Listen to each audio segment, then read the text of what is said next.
India debate में आप सबका स्वागत है। मैं हूं आशुतोष पाठक। मित्रों, आज जिसकी हम चर्चा करने जा रहे हैं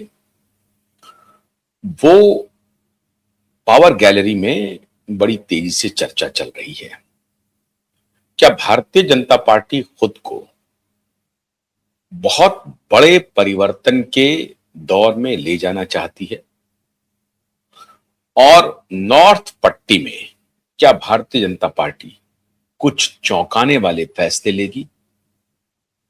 कल राज्यसभा की वोटिंग हो गई, एनडीए की बल्ले बल्ले हो गई और खास तौर से सबकी नजर जहां सबसे ज्यादा टिकी हुई थी वो बिहार में थी। बिहार में 5 के 5 सीट एनडीए के पक्ष में आ गए। जितने भी उम्मीदवार थे एनडीए के सब जीत गए। जेडीयू, बीजेपी सबको सफलता मिल गई। आरजेडी में बड़ी टूट तो नहीं हुई, लेकिन आप उसे टूट कह सकते हैं आंशिक। एमएलए ही गायब हो गया, एक ही सही लेकिन गायब हो गया। कांग्रेस पार्टी में भी गायब हो गया। तो एक प्रकार से जो इंडिया ब्लॉक है, जिसे आप इंडी ब्लॉक कहते हैं, इंडिया ब्लॉक में जबरदस्त झटका लगा। हालांकि आखिरी दिनों में श्रीमान लालू जी एक्टिव हो गए थे राज्यसभा की चुनाव के लिए और अपने विश्वस्त नेताओं में आईपी गुप्ता जैसे नेताओं का, वो उनके विश्वस्त नेता आईपी गुप्ता जैसे नेता हैं जिनकी साली के साथ वीडियो वायरल हुआ था। ऐसे तो इनके नेता होते हैं। तो माननीय आईपी गुप्ता कह रहे थे कि हम तो एक सीट जरूर जीत के आएंगे। जीते नहीं, खैर मामला खत्म हो गया। एनडीए के 5 के 5 उम्मीदवार जीत गए। नीतीश कुमार 9 अप्रैल तक तो निश्चित रूप से मुख्यमंत्री रहेंगे। आगे की क्या योजना है कहना मुश्किल है, या पहले भी इस्तीफा दे सकते हैं। क्या नवरात्रे में भारतीय जनता पार्टी के मुख्यमंत्री के उम्मीदवार की घोषणा होगी? क्या 19 मार्च का इंतजार किया जा रहा है और नवरात्रे में नए मुख्यमंत्री के नाम की घोषणा होगी? सबकी नजर अब इस बात पर लगी हुई है कि बिहार के मुख्यमंत्री कौन होंगे। भारतीय जनता पार्टी से ही मुख्यमंत्री होगा या जेडीयू के जो सुपुत्र है नीतीश जी के, उनके बारे में जो कही जा रही है बात, क्या उनके ऊपर मानी जाएगी? तो आज प्रोबेबिलिटी को देख लेते हैं एक एक करके।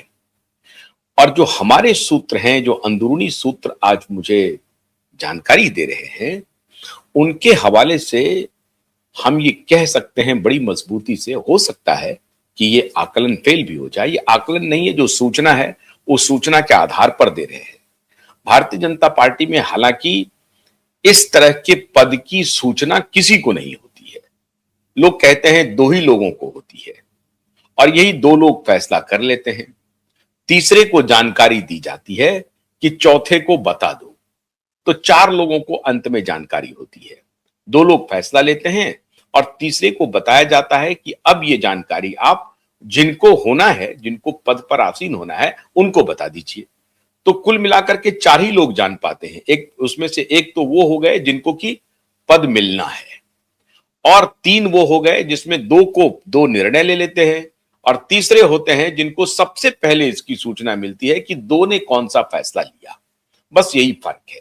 और इसीलिए सूचना बाहर तक नहीं आती है जब तक कि वो सूचना चौथे आदमी तक पहुंच ना जाए कि आप फलाने दिन फलाने पद पर अपॉइंट होने जा रहे हैं, बस। और जो 2 लोग हैं, वो ऊपर के जो निर्णय लेते हैं, वो तीसरा कौन व्यक्ति होता है जिसको इस तरह की सूचना देने का अधिकारी एक प्रकार से बनाया जाता है। तो अक्सर अब के पहले तक जो राष्ट्रीय अध्यक्ष थे श्रीमान जेपी नड्डा जी, वो लगभग 4-5 साल तक ये फैसला लेने के लिए उनको रखा गया था। वो जो राष्ट्रीय अध्यक्ष थे सिर्फ इस बात के अध्यक्ष थे कि जो 2 लोगों ने निर्णय ले लिया है, उस निर्णय को आखिरी व्यक्ति तक, जहां तक उनको निर्णय पहुंचानी है, उसके बीच के कम्युनिकेशन का, आप समझिए कि कम्युनिकेशन मिनिस्टर हो गए। राष्ट्रीय अध्यक्ष तो हैं लेकिन कम्युनिकेशन मिनिस्टर हैं। अब वो राष्ट्रीय अध्यक्ष नहीं है, इसलिए वो कम्युनिकेशन मिनिस्टर भी नहीं है। अब नए राष्ट्रीय अध्यक्ष आ गए हैं, तो समझिए भारतीय जनता पार्टी के कम्युनिकेशन मिनिस्टर आ गए हैं। तो नितिन नवीन साहब को यह जिम्मेदारी होगी कि बिहार का मुख्यमंत्री कौन होगा इसकी सूचना वो देंगे। लेकिन माननीय नितिन नवीन जी को इसकी सूचना कब आएगी, किस मुहूर्त में आएगी, ये उन्हें भी नहीं मालूम है। तो अब आप कह सकते हैं कि भाई फिर तो किसको मालूम होगा, कैसे सूचना मिलेगी, विश्वस्त सूत्र का क्या मतलब हुआ? बिल्कुल ठीक है आपका सोचना कि विश्वस्त सूत्र का कोई मतलब नहीं है। नहीं, मतलब है। कुछ पैटर्न देखे जाते हैं और कुछ इस तरह की कवायद देखी जाती है जिसके आधार पर आपका जो आकलन होगा वो लगभग सटीक बैठेगा। किसी को यह कल्पना नहीं थी कि नितिन नवीन 46 साल के व्यक्ति को भारतीय जनता पार्टी का राष्ट्रीय अध्यक्ष नियुक्त कर दिया जाएगा। सबसे युवा अध्यक्ष बने हैं अब तक के भारतीय जनता पार्टी के इतिहास में। लेकिन युवा तो बहुत सारे लोग थे। तेजस्वी सूर्या बहुत ही फ्लैम्बॉयंट थे। बीच में नाम चली थी, मुझे याद है कि जब ये राष्ट्रीय अध्यक्ष की बातचीत चल रही थी उसके 3-4 महीने पहले सुधांशु त्रिवेदी की नाम बड़ी तेजी से सामने आया था और वो थे फ्रंट रनर, वो थे। लेकिन कुछ तो उनकी जाति मार गई और कुछ और बात हो सकती है जो उनके पक्ष में नहीं गया या कुछ और उनको जिम्मेदारी दी जाने वाली होगी। लेकिन सुधांशु त्रिवेदी इस जो पूरे जो कैबिनेट के जो नाम आ रहे थे, भूपेंद्र यादव, धर्मेंद्र प्रधान, खट्टर जी, ये सब कहीं नहीं बनते। और मेरा आकलन बिल्कुल सही था कि जितने के नाम लिए जा रहे हैं इनमें से कोई राष्ट्रीय अध्यक्ष नहीं बनेगा। विनोद तावड़े भी अपना कुर्ता पैजामा सिला करके चल रहे थे, वो भी नहीं बनेंगे। बीच में एक नया नाम आया था, बड़ी तेजी से आया था और पावर गैलरी में उसकी चर्चा शुरू हो गई थी कि सुधांशु त्रिवेदी के ऊपर मोहर लगने वाली थी। और उसी वक्त मुझे कम से कम यह अनुमान हो गया था कि शायद इस बार Bharatiya Janata party generational change की तरफ जाएगा, निश्चित रूप से जाएगा कि जेनरेशन चेंज करना चाहती है बीजेपी। क्यों? क्योंकि जो युवा भारत है जिसमें 28 वर्ष की आबादी वाले, 35 वर्ष की आबादी वाले की संख्या 90% के आसपास पहुंच गई है। 80 से 90%, 35 वर्ष के नीचे की आयु वाली 70%, 75% तो है, ये बहुतायत में है उसकी आबादी। तो जाहिर है इस आबादी को ध्यान में रखते हुए जो जेनजी जिसको आप कहते हैं, तो नई आबादी 18 से ऊपर की और 35-40 से नीचे की, तो कुल मिलाकर के युवा भारत है।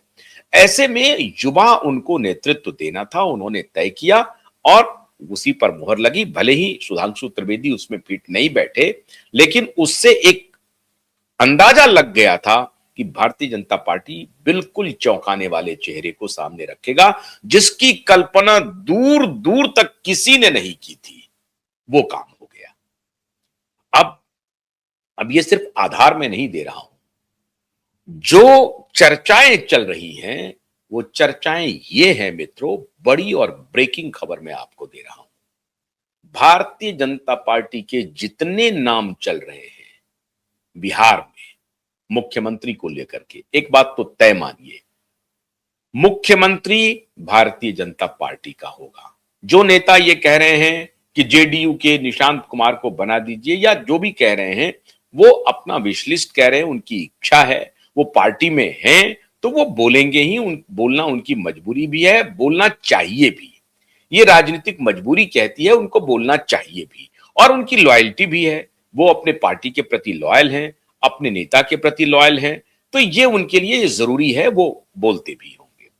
लेकिन जेडीयू से कोई मुख्यमंत्री नहीं होगा, नंबर 1। नंबर 2, जो कोई भी डिप्टी चीफ मिनिस्टर हैं वो मुख्यमंत्री नहीं होंगे। अब डिप्टी चीफ मिनिस्टर कौन है? विजय सिन्हा जी हैं, सम्राट चौधरी जी हैं। अब आप कहेंगे कि आप साहब ये क्या बात कर रहे हैं, सम्राट चौधरी का तो नाम फ्रंट लिस्ट में चल रहा है, फ्रंट रनर है वो। तो हम तक जो खबर है, या आप इसे खबर ना भी माने, पूर्वानुमान मान लें, आकलन मान लें, सम्राट चौधरी मुख्यमंत्री बनने संभवतः नहीं जा रहे हैं। वैसे कैलकुलेशन के हिसाब से, हर दृष्टिकोण से सम्राट चौधरी फिट बैठते हैं। सम्राट चौधरी की सभा में